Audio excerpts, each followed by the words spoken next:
Trustee Collins now presiding. Good afternoon, everyone. Gentlemen, just remain standing for a moment. This is State of New Jersey versus Paul Williams. That is indictment number 19-10-1531. Counsel, may I have your appearance, please? Your Honor, thank you and good afternoon. Assistant Prosecutor Douglas Bly on behalf of the state. I'm an assistant prosecutor with the Burlington County Prosecutor's Office. I've also been cross-sworn as a Special Deputy Attorney General for the purposes of this case. Okay, Mr. Williams. Good afternoon, Your Honor. Paul Williams. I'm representing myself.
It's my understanding, Mr. Bly, that you had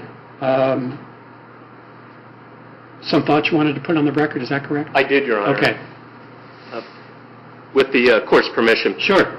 When I received the case and I spoke to Assistant Prosecutor Youngberg, I reviewed the file. I read everything that was pertinent. And most importantly, I read a letter that was sent to A.P. Youngberg from the defendant. And I guess essentially I'll couch it in terms of as a counter offer to the state's plea offer. I read that and especially read the fact that Mr. Williams placed in that letter that he didn't want to, and I'll just quote if I may from his letter, he didn't want to enter into the plea agreement that was extended to him out of, quote, fear of irrevocable putting a bullseye on me. So I took that into consideration as well. I understand the case and what occurred there, at least by way of allegation. To that point, I extended the following state's plea offer, which is different than that that Mr. Youngberg offered. I sent the defendant the plea offer via email, and it was copied to the detective that is in court here today, Detective Kerr, just so that there's a second person on the email. But essentially, the state's plea offer at this time is a plea of guilt to an amended charge of an obstruction under 2C29-1A in the disorderly persons offense level. The state at that time would recommend a probationary sentence conditioned upon time served, standard fines and penalties of an offense of this nature, a waiver of his right to appeal. And then after the plea offer, I listed the facts that I feel we could elicit, looking at the probable cause and at the police reports, that we could elicit in order that Your Honor may find a guilt, providing Your Honor would sit ex officio, would provide Your Honor the factual information to find the guilt. And those facts were, in essence, that on the date in question, June 27, 2018, the members of Jackson Township Police Department, along with other first responders, were conducting an official investigation into a motor vehicle crash whereby one fatality had been reported. In addition, during the course of the investigation, Mr. Williams entered the crash scene on foot and began taking photos of the scene as well as the deceased. Mr. Williams then was directed by members of the Jackson Township Police Department to stop taking pictures and leave the immediate area. Mr. Williams then was escorted out of the immediate area of the crash scene by members of the Jackson Township Police Department after he was made aware that the private property that he was situated on, the owner was contacted, and the owner did not want Mr. Williams on that property.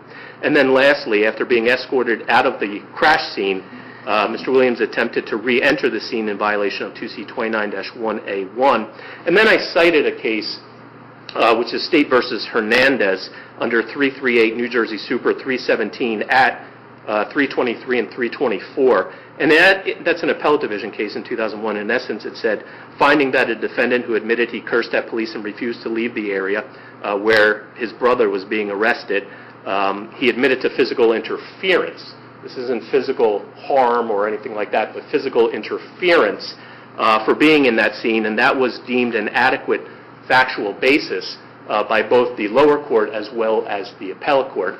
And I use that State v. Hernandez to show that I know Mr. Williams does not want to enter into a plea as per his letter that would identify him through physical force or violence breaking the law. This was just mere physical interference. And I thought that that would cover his concerns as well as be true to the allegations that are contained in both the probable cause statement as well as the police reports. And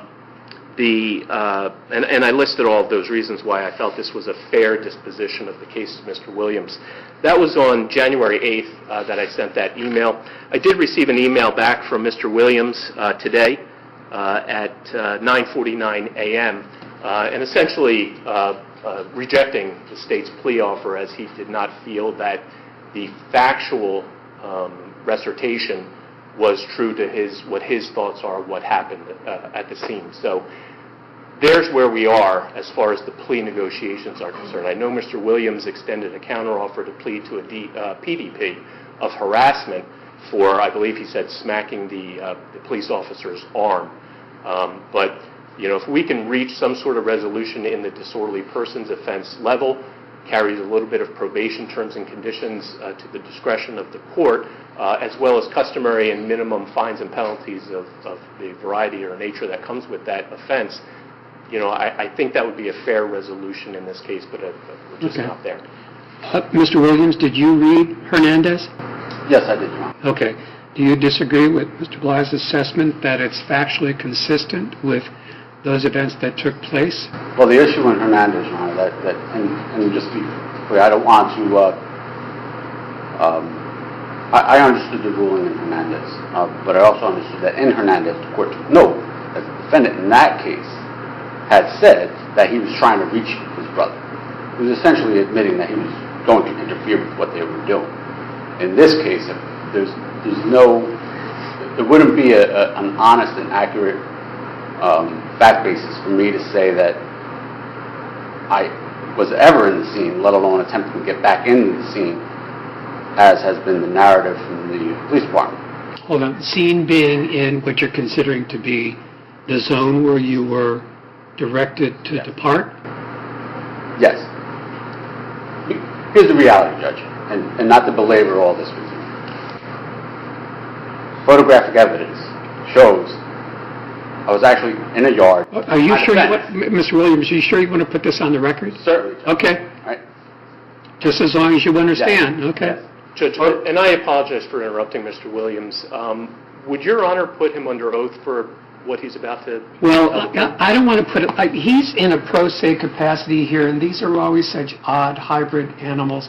If I put him under oath, then it's going to make it testimonial in nature. I just make it an argument without personalizing in the first person.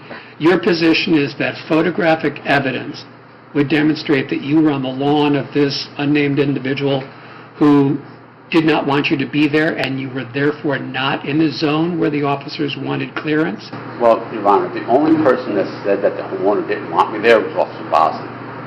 The other officers did not say that. I have a witness statement that I provided to the state where the homeowner said that part was not true. He did say he didn't give me permission to be there. But the added part that Bosley put in there was that he specifically said he didn't want me there. He denies that. Okay, well, the issue was you did not have authority or permission to be there. Correct. Okay. So let me just ask you this. Are we talking about this zone or this area being the property of this landowner, or are we talking about the area which was subject to the investigation of the officers in the fatality. What is it you're trying to The say? latter part, Your Honor. Okay. I was never in the scene. Never in the scene, let alone trying to get back into the scene. That never happened. I cannot provide an honest, factual basis to that. However, Your Honor, and let's be clear, the state has offered clear offers of obstruction, assault, resisting arrest, and now we're back to obstruction. Consistently, I have counter-offered that I'm willing to plead and waive my right to assert that what I did was in self-defense, but that I am willing to plead to the PDP for harassment, for subjecting another to shoving or striking. Sounds like assault, but the big difference... Sounds remarkably like... But the big difference under our statutes is whether or not there was an intent or an actual causing of bodily injury. That didn't happen. I shoved Bosley's hand off. I did that since the day of my detention hearing. I've admitted that. There's never been any issue about that. We have been going along all this time, and potentially might take up the court's time with a trial about that. About whether there was bodily injury. About whether or not there was any bodily injury. Because, mind you, Judge, the reference to a stinging sensation was never in any report. Well, but Mr. Williams, let me interrupt you, though. Grand jury. The proposal by the state doesn't involve anything dealing with bodily injury. Correct. I think that... So how does that not satisfy your particular agenda? Well, one, Judge, I can't provide that fact basis. I cannot provide an honest, factual basis in support of the obstruction charge. However, I can fall on my sword and provide a fact basis in support of the harassment charge. I have not heard from the state as to why my counteroffer is not acceptable to them. There's a new prosecutor now. I don't know if he would like to speak with me. Well, I can ask him quite simply in a minute. How long is Hernandez counsel? I'm sorry, how long? Yeah, is it a lengthy opinion? Judge, I can't tell you how long it is. I read essentially the syllabus? annotations. Okay. Yeah. So give me the site again on Yes. Hernandez, please. State v. Hernandez, common spelling, 338, New Jersey Super, 317, at pages 323 to 324, Appellate Division, 2001. Okay, fine. I'll tell you what. I'm going to give you two gentlemen the courtroom. And you say you read it in its entirety, right? Yes. Okay. I'm going to pull Hernandez. I'm going to read it. You two worthies are going to discuss this, and perhaps you can explain your thinking to Mr. Bly. Mr. Bly, you can explain your thinking to Mr. Williams, and I'll be back as soon as I can. Thank you. Thank you, Judge.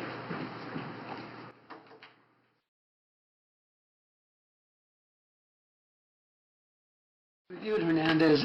Unfortunately, it didn't provide the degree of insight that I had hoped.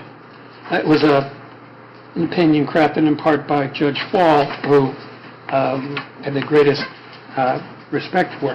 The issue that you bring up, it's not that it's a throwaway argument, but I got through the nearer part of it, and I was sort of lost, and then I saw at the very end when they discussed the obstruction.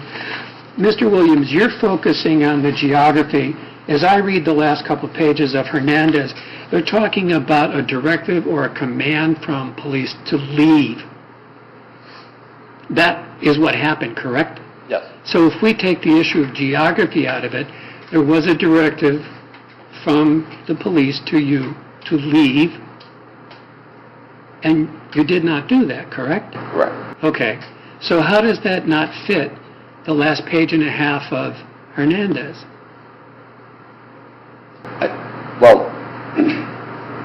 I think it goes to what the intent was.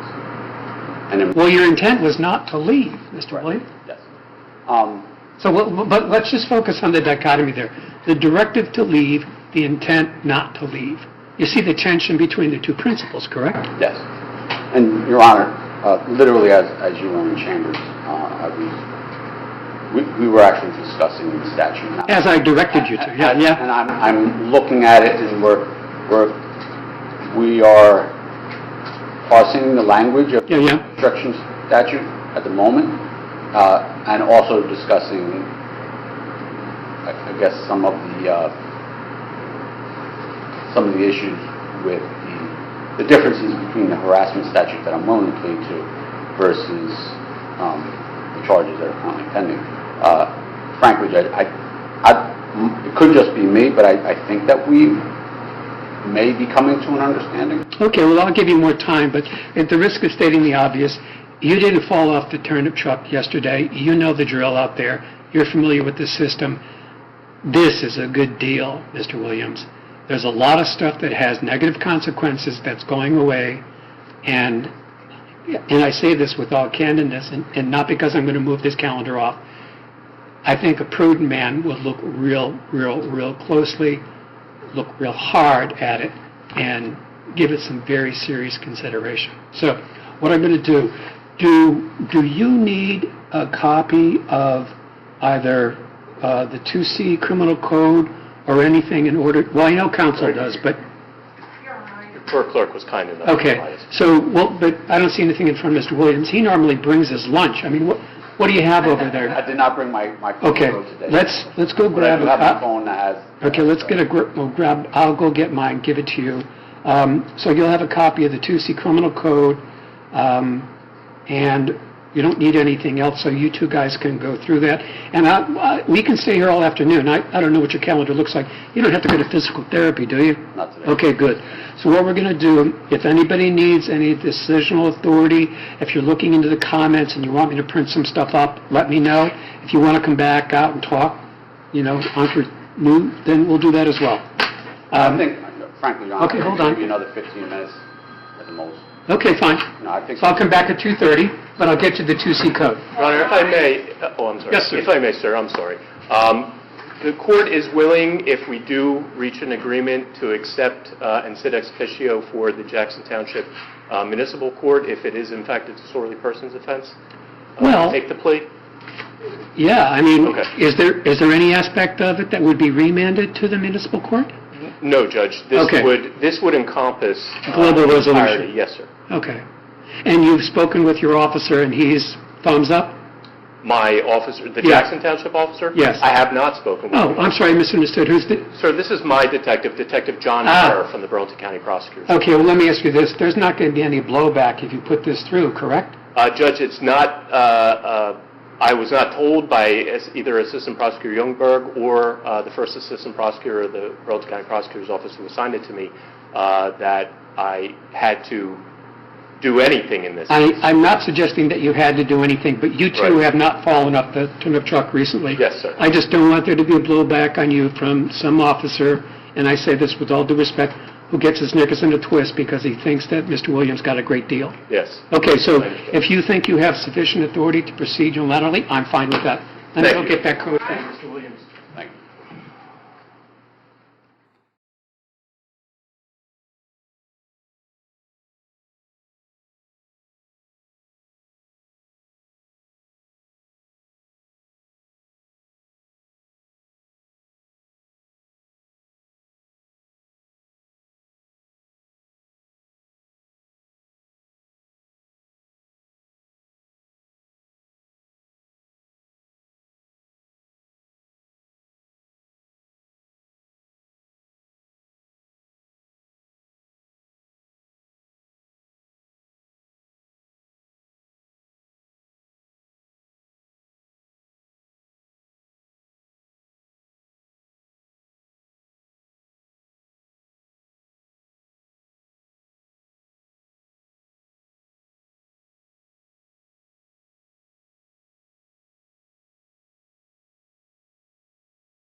Honorable Michael T. Collins presiding. Good afternoon again, gentlemen. We are back on the record in State versus Williams.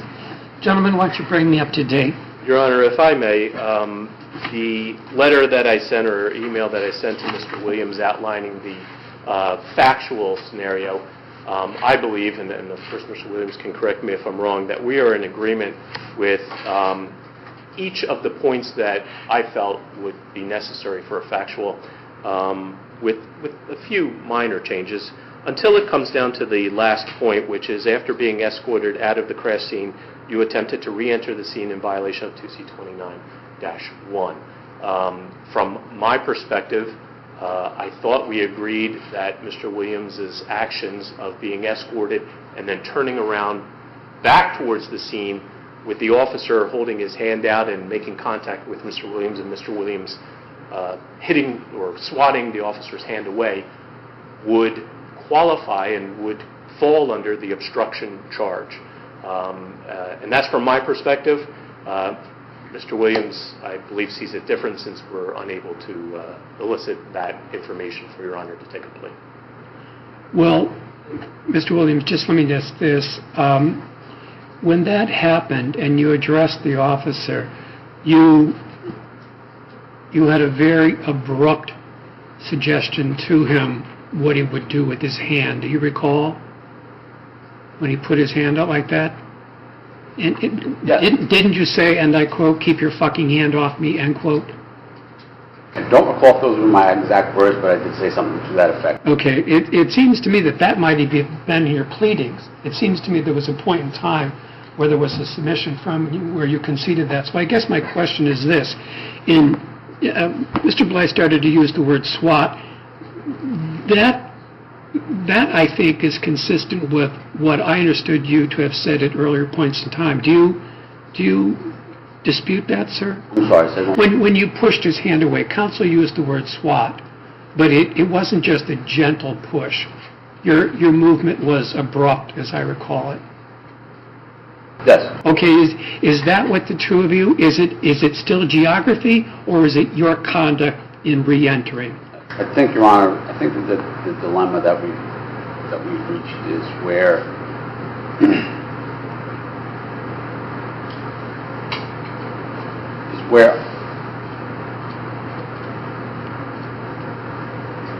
whether or not what I did was to purposely prevent the administration of law or to interfere with the investigation. And for argument's sake, Your Honor,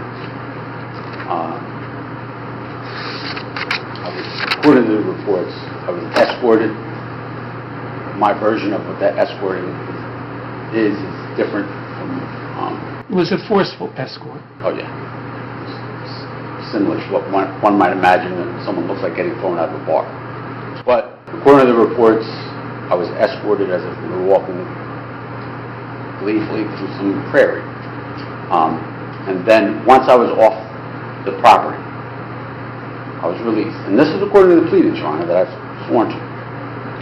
I was escorted off the property, and at that point I was released.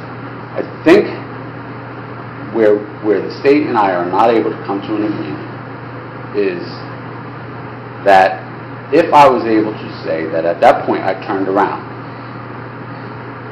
that Sergeant Bosley perceived that I was going to walk back in the area from where I came. The state would have me say that I'm walking back into the scene. I've never been in the scene. But by a stretch of the imagination, I'm willing to say that Bosley may have perceived that I was going to attempt to walk back in the area from where I was just escorted. And at that point, he puts his hand on me, and for reasons that I've expressed in the past, Which are historical in nature, I shoved his hand off and made and that said statement. something perhaps, possibly Mr. Williams, let's not be coy. related an expletive. Mr. Williams, let's not be coy. I'm absolutely certain that if it wasn't keep your fucking hand off me, it was get your fucking hand off me. Something along that. With a SWAT. There may have been an S-bomb dropped in there. There clearly was, but go ahead. So that happened. But whether or not that can be given rise to the obstruction charge is the issue, because of whether or not it was my purpose to prevent a government function.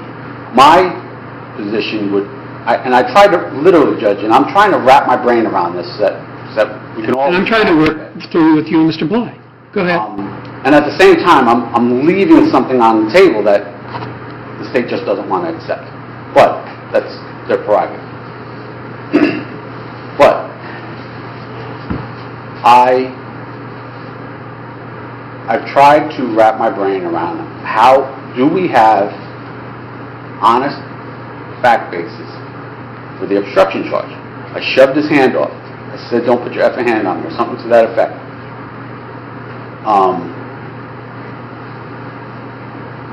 Was it to obstruct? Was I trying to get back in the scene? I was never trying to get back in the scene. Well, hold on. Let's assume that, again, I keep talking about geography of zone. Let's assume that it has nothing to do with your effort to re-enter the zone. The language and the swatting mechanism, sir, you don't think that's going to give rise to an inference that there was obstruction? I don't know if it does, Your Honor.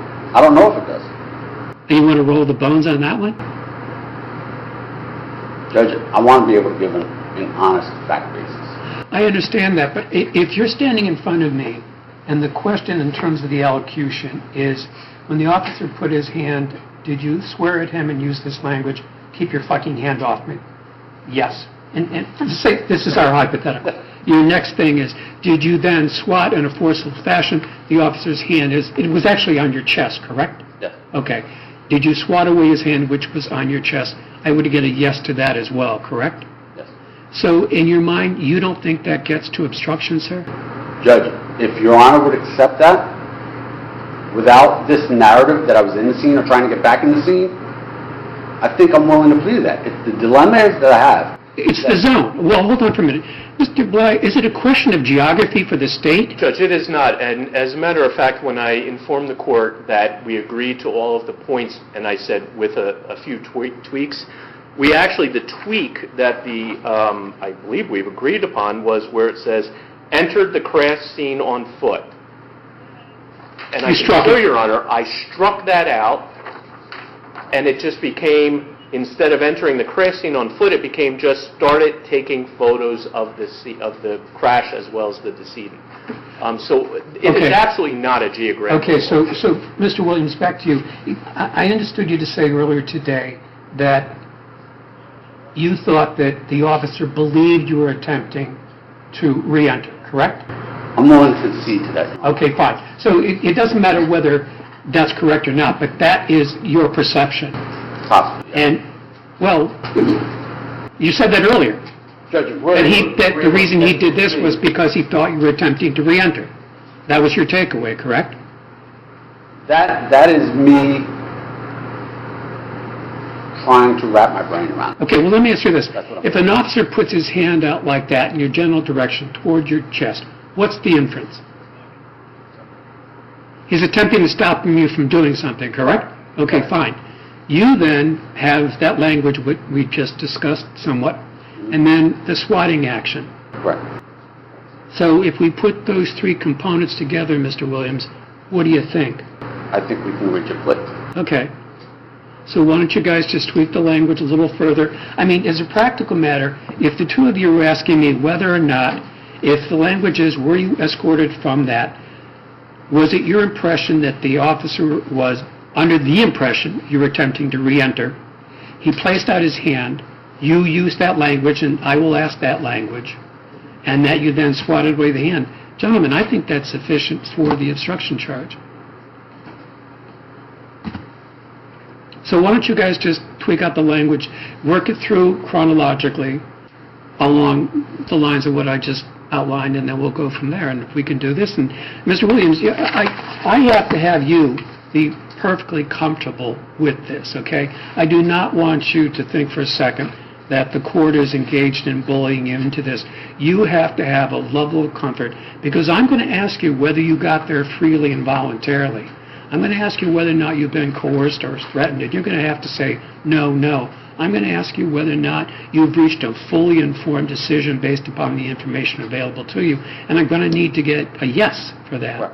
Okay, so why don't you guys just work it out? And to be perfectly honest, I'd appreciate it if you put the script together for me, or if the two of you do it. And do you have any problem if the state does the Q&A with you? No? Okay, so why don't you guys just work out the script line by line, and then we'll go from there. Would Your Honor, if in the event we are in agreement, would Your Honor require plea form signed? Yeah. Okay. Where may I? We'll get them to you in a second. Thank you. All right.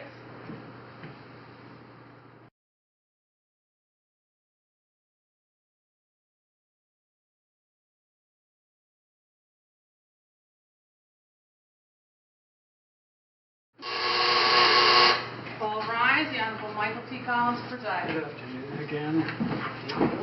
We are back on the record in State v. Williams. It is indictment number 19-10-1531.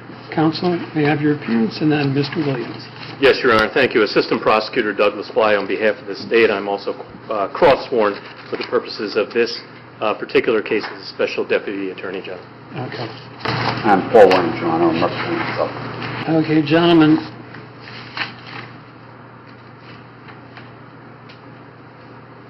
Gentlemen, I don't know whether this is a critical issue for the two of you, but by statute, I cannot impose a period of probation less than 12 months. That is statutory, Mr. Williams.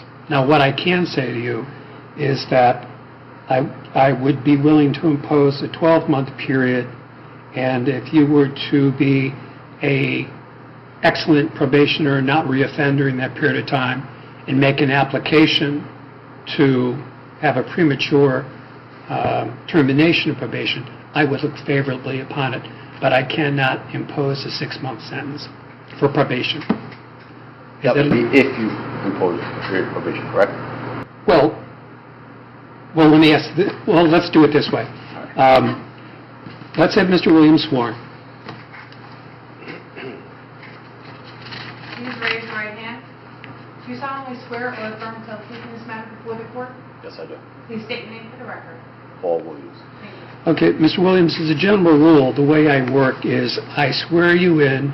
I then ask you the question about whether you're under the influence of a substance that would impair your ability to understand the proceeding.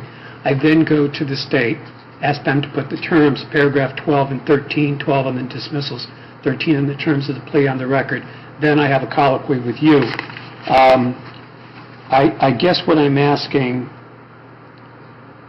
is, and this is a question for the state,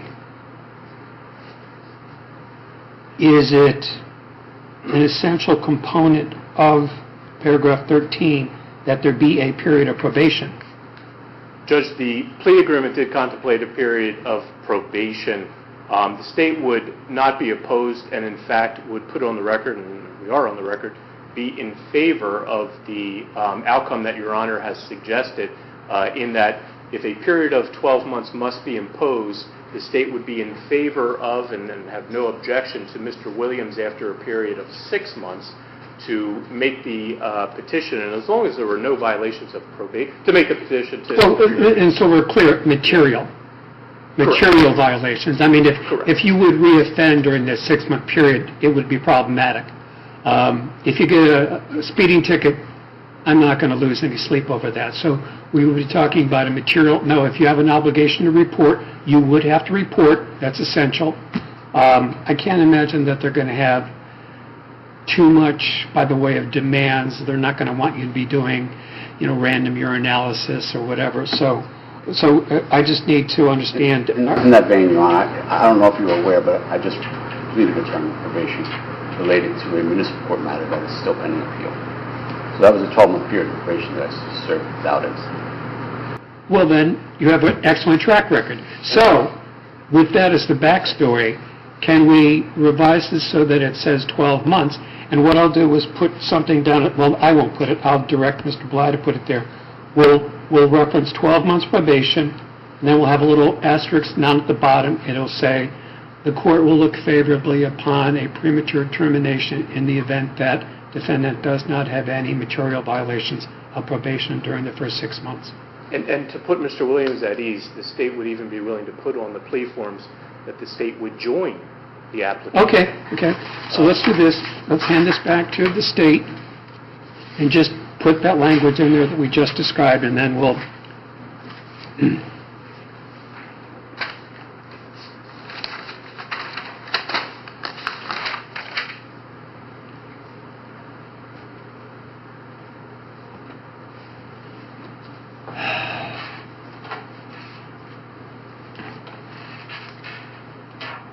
A question, Your Honor. Yes. Is that the case in a disorderly persons offense? For example, a municipal court judge, they impose a period of probation that has to be 12 months? Well, I'm not quite sure what the authority is for municipal courts, but the statute itself provides for 12 months, no shorter period. On a disorderly persons offense? Yes.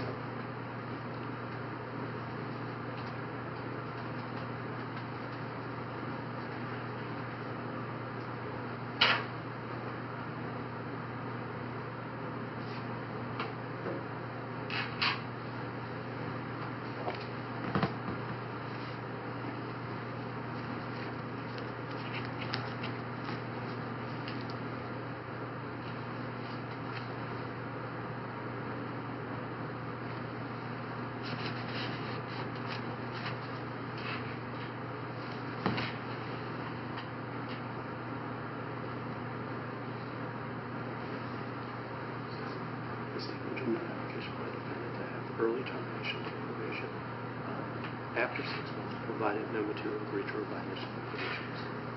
Fair? Gentlemen, we good? Okay, hold on. I need to have Mr. Williams put his initials next to the addendum, just to clear that he has in fact reviewed and understood those particular amendments. Okay.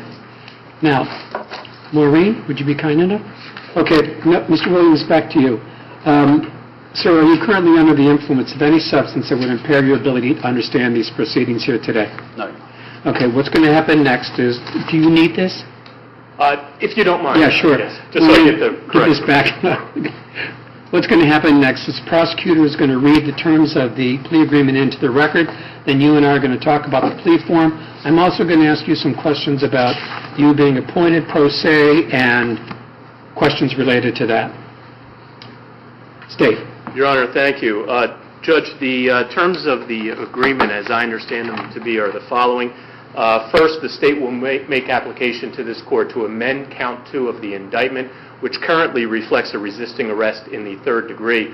We'll move to amend that to reflect a disorderly persons offense of obstruction of the administration of law and governmental function. Okay, grant that application. Thank you. With that application being granted, it's my further understanding that Mr. Williams is going to proceed today by way of a plea of guilt to the disorderly persons offense of obstruction of the administration of governmental function, and in exchange for that plea of guilt and at the time of sentencing, which we will request this court to sentence simultaneously today, the state will recommend the following: a 12-month probationary period, mandatory fines and penalties of an offense of this nature. Defendant waives his right to appeal the guilty plea. Defendant has a 6-day jail credit that the state agrees with that he is owed. And in addition, Judge, this is a 12-month probationary period, but the state will join any application by Mr. Williams to have early termination of his probation after 6 months, providing that there's no material breach or violation of his probation during that initial first 6 months. Those are the terms of the agreement as I understand them to be. Okay. And paragraph 12, does that contain any dismissals, counsel? Your Honor, it does. The state will move to dismiss at the appropriate time counts 1 and 3 under the indictment, as well as 2 disorderly persons offense level offenses. Okay, would you hand that back to my court clerk, please? Mr. Williams, did you hear and understand what Mr. Blige just said? Yes, Your Honor. Sir, is that your understanding of the terms of the agreement? Yes, Your Honor. Okay. Now, Mr. Williams, you were appointed to appear pro se on your own behalf by Judge Ryan, correct? Yes.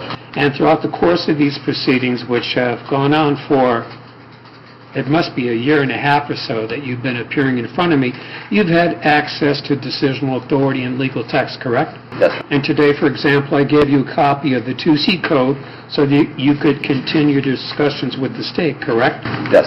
And you've spent probably an hour and a half to 2 hours going through these matters with Mr. Blige today. The two of you have also exchanged written communication between each other with respect to offers and counteroffers. Is that correct? Yes. Okay. So, you continue these discussions throughout. You have them also with Mr. Youngberg.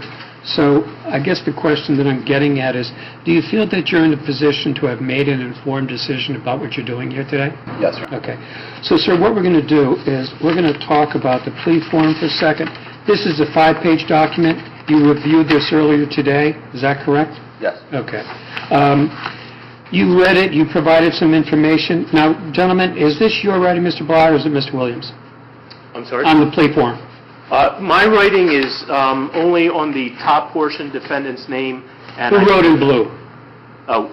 Okay, so Mr. Williams, there was some information which you encircled here, some yeses and nos on the form, is that correct? Yes, sir. Okay, you made those entries yourself. That information was truthful, correct? Yes. Okay, so you reviewed the form after it had been completed in its entirety, is that correct? Yes. You actually discussed it with the state as well?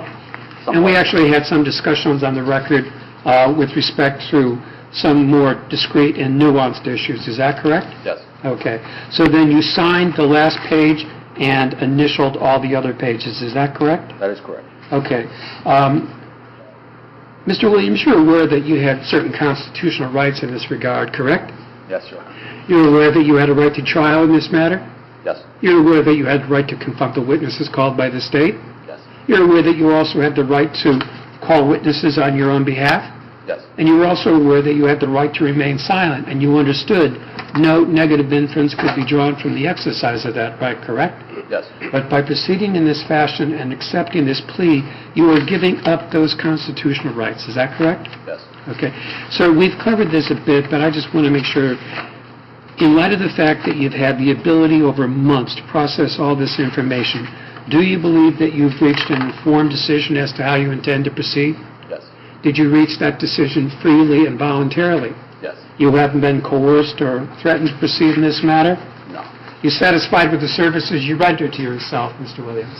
Yes, Your Honor. Okay. Do you have any questions before we move on to the factual basis, which will be done by way of allocution? No, Your Honor. Okay. So while you're going to do the Q&A? Yes, Your Honor. Thank Okay. you. Mr. Williams, do you agree that on June 27, 2018, members of the Jackson Township Police Department, along with other first responders, were conducting an official investigation into a motor vehicle crash whereby one fatality had been reported? Yes. And do you further agree that during the course of this investigation, you, Paul Williams, began taking photos of the crash and that contained the decedent's body in that crash? Yes. And do you also agree, sir, that you, Paul Williams, you were directed at a certain point by members of the Jackson Township Police Department to stop taking pictures and to leave the immediate area? Yes. And you, Paul Williams, then were escorted out of that immediate area by members of the Jackson Township Police Department. Is that correct? Yes. And they escorted you out of that area after you were made aware that the owner of the property on which you were standing did not give you permission to be on that property. Is that correct? Yes. And then, isn't it also correct that after being escorted out of that immediate area, you then turned around, in other words, back in the direction of that crash? Is that correct? Yes. And isn't it true that an officer, Bosley, at that point, seeing you turn around towards the direction of the scene of the accident, put his hand out, extended it, and placed his hand on your chest? Yes.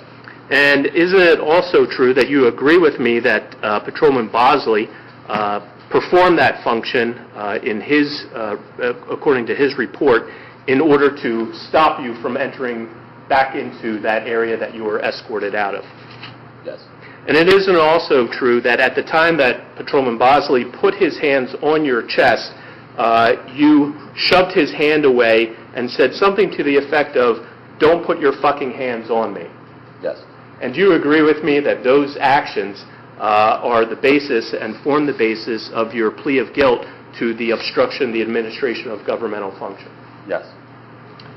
Okay, anything further, gentlemen? Nothing further from the State, Your Honor. Okay, Mr. Williams? Your Honor, As a general rule, a defendant has an opportunity to be heard if you'd like to say anything. just briefly, Your Honor.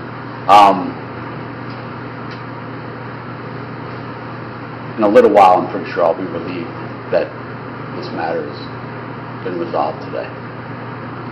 It should be sinking in right about now, Mr. It might be, Judge. I'm still in a state of wrapping my brain around it. But I am relieved. I hope that the court is also relieved that we have been able to have a meeting of the minds and come to a resolution of this matter at this time, saving the court further proceedings, and who knows what happens after that. But, Your Honor, I briefly want to address a couple of things as Your Honor is contemplating the sentence. It's no secret that I have an extensive criminal record that has included offenses as serious as first-degree armed robbery. And the bulk of these occurred when I was a young person in my early 20s. And as a result of that, I served a total of 17 years in New Jersey State Prison. I was last released from a custodial sentence in October of 2011.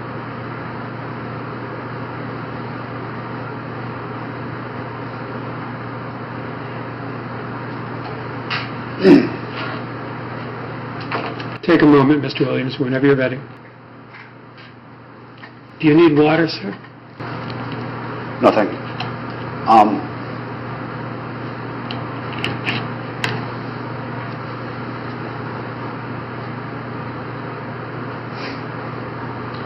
As imperfectly as I have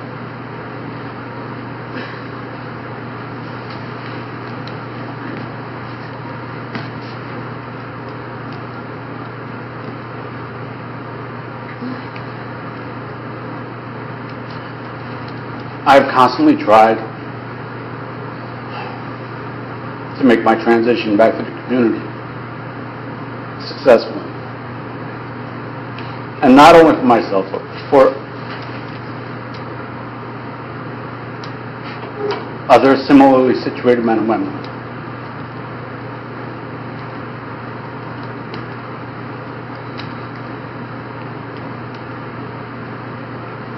Making this transition back to the community is still a struggle.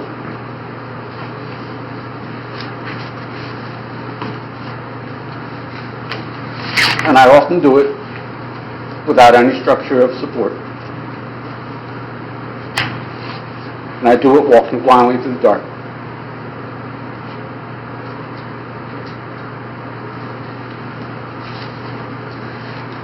But looking back, and the number of times I've gone to jail and gotten released and reoffended,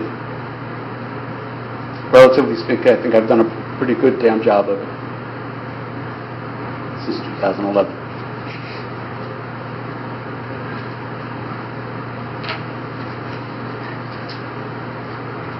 This incident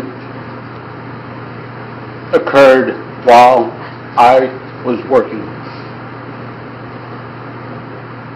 I have been a credentialed press photographer, and I was on assignment for the Asbury Park Press. I wasn't being a criminal. I was working. And I made a mistake.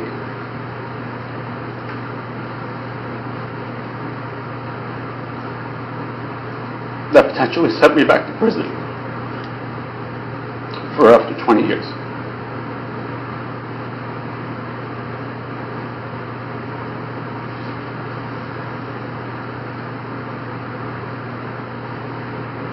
And in my mind, at least, I believe that I didn't do anything wrong.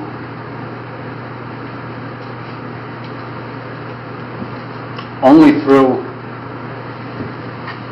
serious consideration, thorough analysis of statutory language, and objective view of my own conduct have I been able to reach the plea that I did today. As much as I wanted to have my day in court, where I cross-examined some of these officers about the narrative, not necessarily what I did or didn't do, but the narrative that they attributed to what they did and what I did.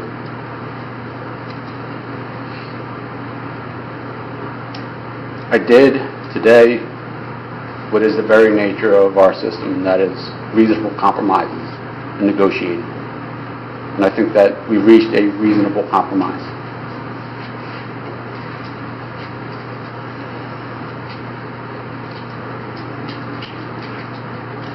At this point, I am very familiar with what my responsibility was in this incident.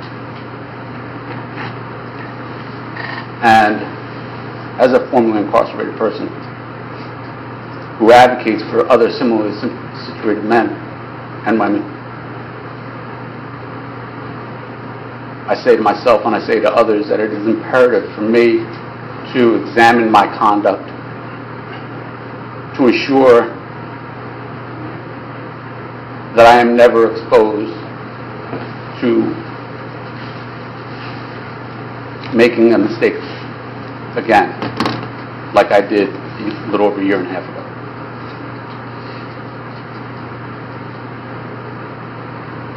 So in terms of sentencing, Your Honor, as I indicated earlier, I just completed a term of probation. And that was without incident. Drugs and alcohol abuse have never been an issue in my life. It's usually always been bad life management. So during that period of probation, there was no positive drug tests, no abuses of alcohol. There had been no further arrests. And I would ask, Your Honor, to take that into consideration as you consider whether or not to impose any period of probation.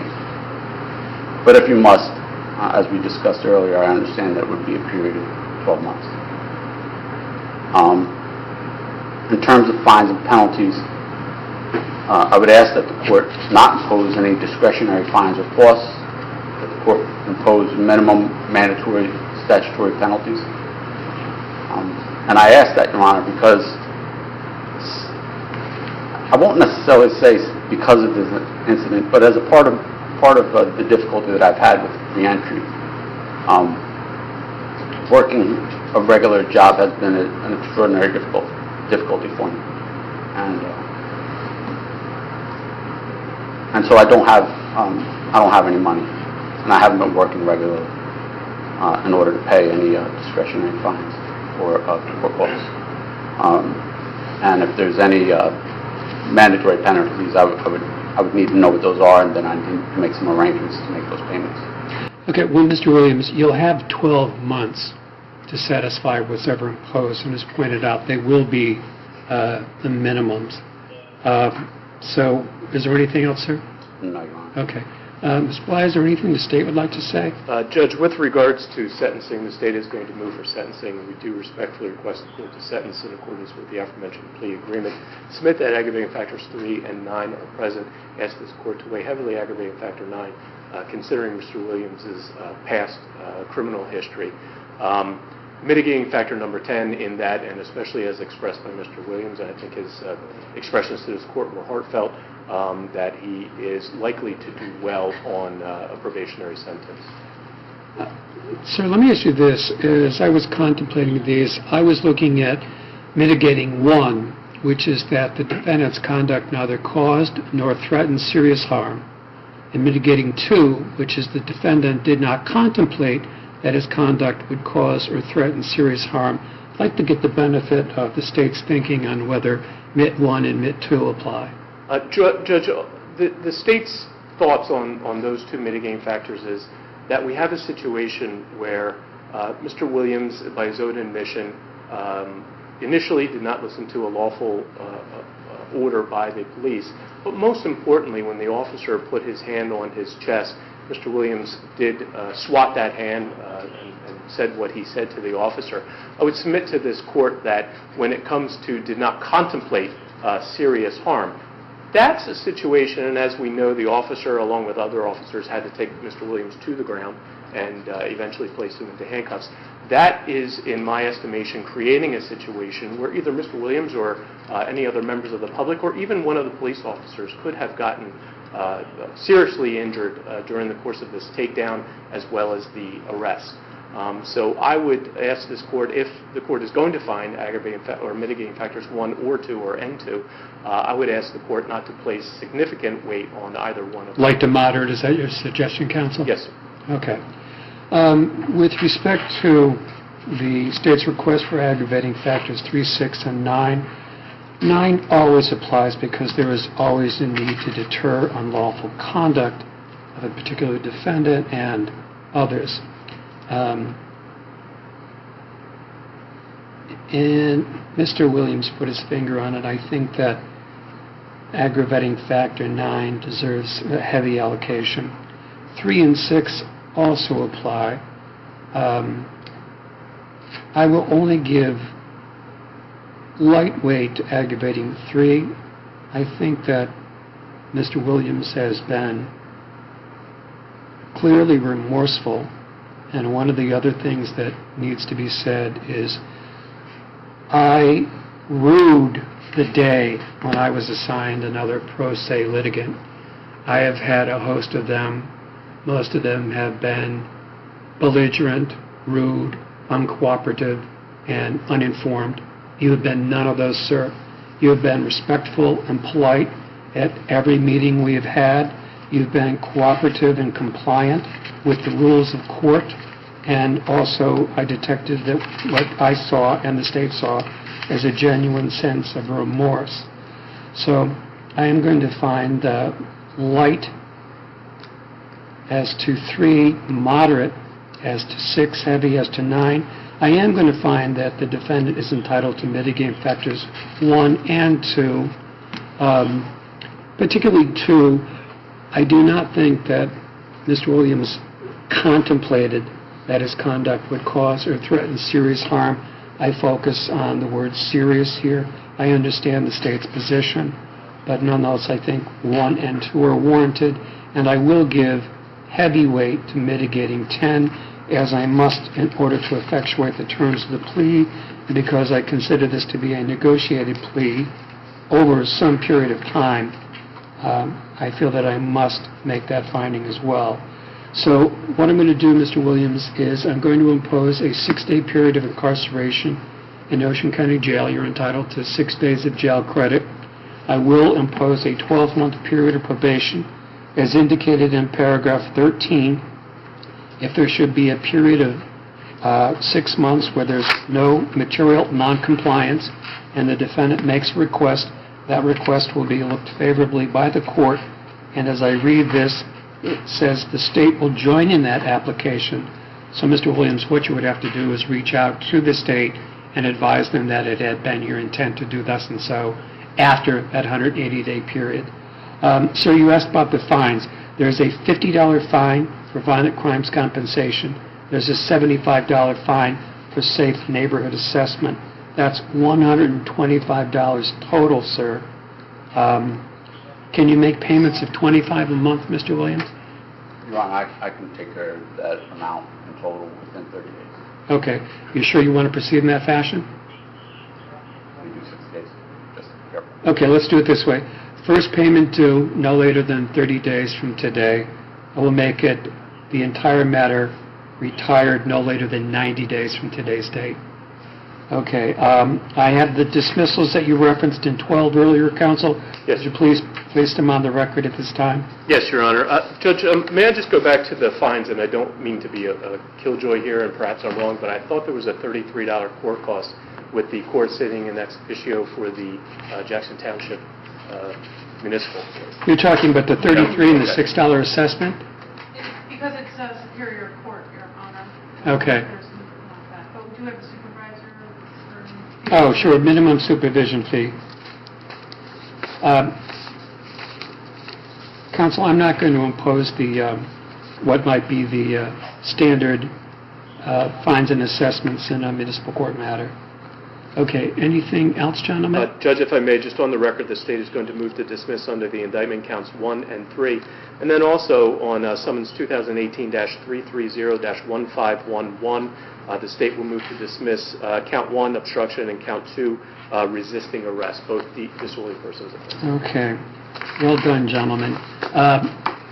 That's all. Yeah. Is anybody up there? Is he? No, sir, Oh, I'm sorry. That is here. There's a single-page form here. Mr. Williams, you read this earlier today. You understood its purpose was to apprise you of the timing obligations in the event you chose to file an appeal, That's right. particularly by virtue of the fact that this was a DP. You understood the period of time would be 20 days from today's date. That's right. Not sure if you could actually demonstrate any good cause for an extension on a DP, but there may very well be some type of good cause exception. So you read this, you understood it, and then you signed it at the bottom. Is that correct? That's right. Okay. Maureen, is that it? One thing, I don't know if we got to address the prior, and this wasn't taken care of in the system, but there was a motion filed to dismiss the indictment. I assume we should withdraw that. You have to withdraw that I now? had actually moved the state, I had moved to dismiss. Your Honor Okay. granted that motion. I don't recall. Well, we did it because it was with respect to the first indictment, Correct. and by virtue of the superseding, it rendered it All moot. right, so But anyway, let the record reflect that Mr. Williams is drawing any and all motions that were filed in either the original indictment or the superseding indictment. Maureen? Thank you, Your Honor. Okay. Now, at some point in time, you're going to have to go, report to probation, open an account. Is he going to be able to do that today? yeah, well, depending on, you gotta- I mean, they're there till 4:30, but, You know what that is? Oh, yeah. Behind it. Or she's- yeah. Oh, yeah? All right. So you just go over there and then you fill out your paperwork. We'll do that now, yeah, they're there. okay, Would fine. I be able to do it tomorrow? Yeah. Yeah. Yeah, I'll do that. I'll do that first thing. Okay, gentlemen, I want to thank you for your efforts here today. Mr. Williams, hopefully I won't see you again, ever. Hopefully. So, gentlemen, I'm going to conclude these proceedings here. Thank you, Your Honor. Okay. Thank you very much.